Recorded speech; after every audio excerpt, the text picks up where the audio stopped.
In this video we're going to learn how to make a mermaid skirt. The project is very easy and shouldn't take you more than 1.5 hours to complete. You will need an overlocker, a scissors, a ruler, the downloadable pattern, your fabric and various other notions like cotton and pins. Today we will be making a mermaid or trumpet skirt. You will need 2 meters of your chosen knit fabric. Choose something light and drapable. We have laid the pattern pieces onto the fabric. You can either draw it on with tailor's chalk or pin the required size onto the fabric. And now we're going to start cutting out our pattern pieces.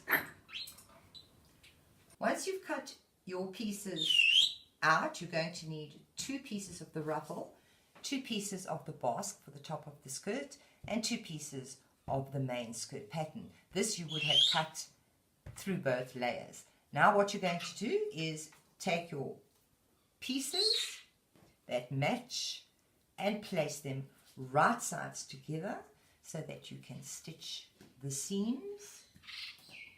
Just take the ruffle and place it right sides together. You can stitch the seams, and then you're going to take up your seam and we're going to start sewing along our first seam. We're going to stitch all the side seams together at the top of the ruffle, at the side of the main skirt, and both sides of your basque.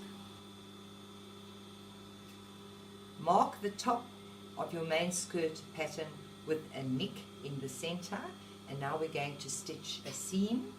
Pick up your fabric, make sure that the 2 right sides are together and that the edge is even. Place under your foot, start stitching. Now the most important part of an overlocked seam is to see that it's going to match. Make sure that your pieces match to the very end, because the machine is going to move the top piece of the fabric over the bottom piece of the fabric, and if you just stitch, you're going to end up with uneven edges. So you can do that several times as you sew your seam to make sure that you get an even and straight seam.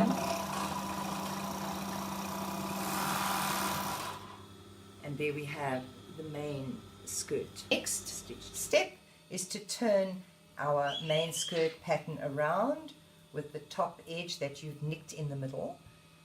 Then to take the basque and to fold it in half, matching your seams at the side. Match your seams at the side.